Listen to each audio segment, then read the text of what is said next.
within its role as For the common good. for the common good.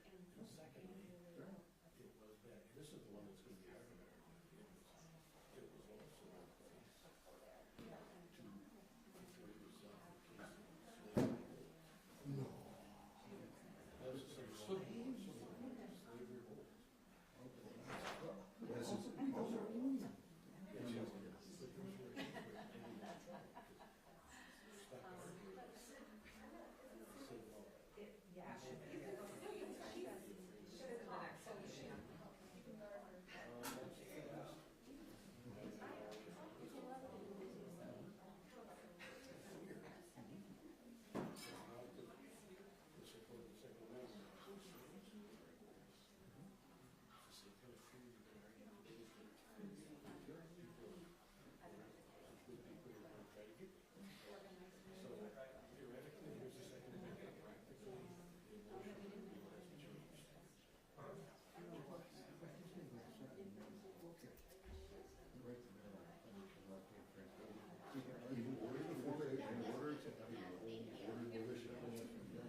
This is Advocates, if you guys want to stand up behind us, this is a great, if you're wearing a shirt, this is a great time to do that. And if you could all kind of squish in the center so they get you on camera. Yeah, just come and fill in right behind. You know what's nice is you got red and orange. We're bringing everybody together.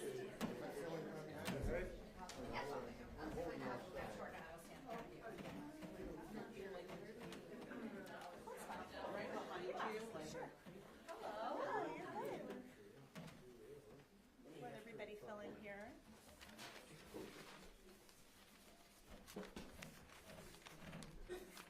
Yeah. Leon, do you want to come up? You coming up? No. Yeah. Would you take your? Come on up. Yeah. Come on up. Join us. No? Okay. All right. Is everybody up here that wants to be up here? Just like make sure. All right. We'll go ahead and get started. Thank you for being here. I am Representative Kelly Moeller. I represent District 48, Arden Hills, Mounds View, Shoreview, New Brighton.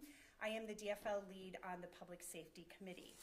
Instead of addressing how the Trump administration is harming our state economy and the lives of Minnesotans, the Republicans in the House are bringing another bill that does not have the votes to pass off the House floor and that makes Minnesotans less safe. In states where stand your ground or shoot first laws have been adopted, there has been an increase in firearm homicides, and they result in racial disparities, as others will discuss in a minute. By attempting to eliminate the duty to retreat standard in Minnesota's self-defense law, the Republicans are eliminating a rule that has existed in Minnesota for around 150 years. Under the current law, before using force against someone outside of your home in Minnesota, you must retreat if reasonably possible. This de-escalates rather than escalates potentially dangerous situations. That is the standard, and that should remain the standard. And we've got some other speakers up next. Good afternoon. Thank you for being here. My name is Maggie Emery, and I'm the Executive Director of Protect Minnesota, which is the only state-based, statewide gun violence prevention organization in our state. I'm here today to express our strong opposition to the proposed Shoot First legislation, which would legalize unnecessary violence, increase gun deaths, and deepen disparities in Minnesota. The evidence is clear. Shoot First laws do not make communities safer. Instead, they escalate violence. Studies show that these laws are associated with higher homicide rates. In Florida, where Shoot First has been the law for nearly 2 decades, firearm homicides increased by 32% after implementation. We cannot afford a policy that will bring more deadly encounters to Minnesota during a time when gun violence has already risen sharply. These laws embolden aggression instead of promoting de-escalation. We've seen far too many tragedies under this law where minor conflicts over things like parking spaces and neighborhood jogs turn fatal because individuals feel empowered to shoot instead of seeking resolution. And let's be clear, this law would not be applied evenly. Research shows that white shooters who kill black victims are 350% more likely to be justified under Shoot First laws. We cannot allow policies that deepen disparities and put black and brown Minnesotans at greater risk. This legislation also threatens law enforcement, making it harder to hold perpetrators accountable and putting officers in greater danger when responding to incidents. It creates a chaotic, dangerous environment for everyone. Finally, let's talk about the impact on our youth. A study found after Florida enacted this law, homicides among teenagers increased by 45%. Gun violence is already the leading cause of death for children and teens in this country. Do Republican legislators really want to make that worse? Minnesota has always taken public safety seriously. We should not now import failed policies that have made other states more dangerous. I urge our lawmakers to reject this reckless legislation and focus on real solutions that reduce violence and keep our communities safe. Thank you for giving me the opportunity to speak today. My name is Susie Kaufman, and I am the Minnesota Moms Demand Action chapter leader. Thank you very much to all of the members of the House who are here today for standing up against this dangerous policy. HF 13 is a dangerous gun bill that will roll back current safety protections in Minnesota and make it so that individuals can use force, deadly force, in certain situations even when they could safely walk away. The introduction of this bill and bills like it, which attempt to erode Minnesota's already existing self-defense law, beg the question, what problem are we solving for? And is the attempt to erode this doctrine a solution in search of a problem? Traditional self-defense laws, like Minnesota's current existing law, do not prohibit a person from using deadly force if they believe it is necessary to protect against serious harm.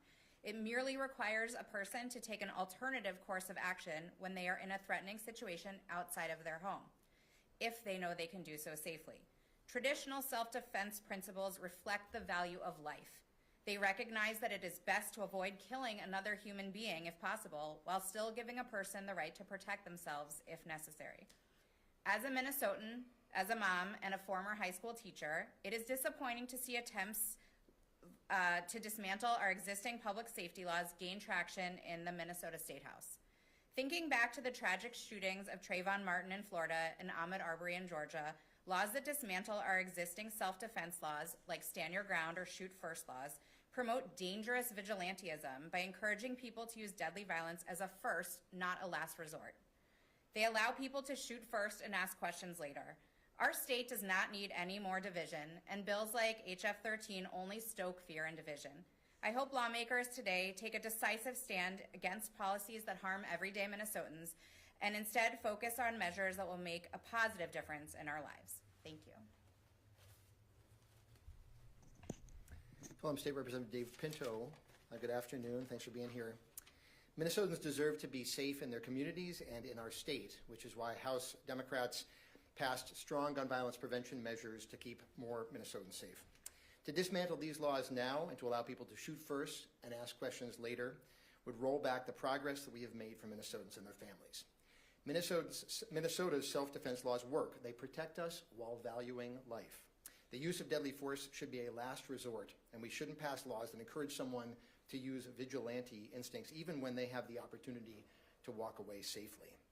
Gun violence continues to be the #1 cause of death for children other than infants in the United States. We do not have a safe retreat epidemic in our state and our country. We have a gun violence epidemic. This bill will not pass the House floor. Republicans should be working with Democrats to make life more affordable for Minnesotans and to work with us to deal with the chaos and the costs and cruelty coming out of the Trump administration. Instead, they are bringing up bills that are partisan, that will not pass, and will make us less safe, and that is deeply regrettable. I believe that we are ready for questions, if there are any.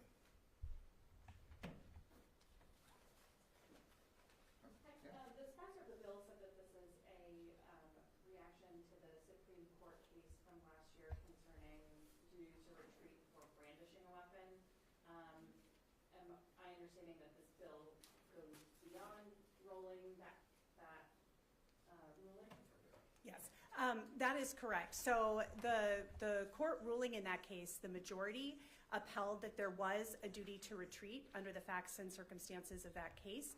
There was a dissent, and so instead of the Republicans are really relying on that dissent, but they're actually going much further than that dissent even went, and it was very specific to the facts of that case involving assault and the threat of assault.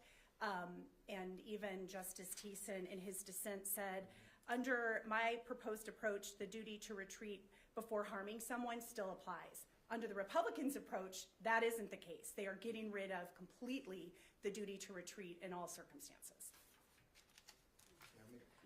I'll maybe just add to that repeatedly they have pointed to the dissent in that court case by Justice Thiessen as being something that was calling for them to do this. Justice Thiessen says specifically, I am not calling for this. He says, I do not call for what this Republican bill is. So yes, it goes far beyond his dissent because in fact he says he doesn't want us to do it because it doesn't make any sense. Anything else? Thank you. Thank you. Yeah, can we gather up those prayers?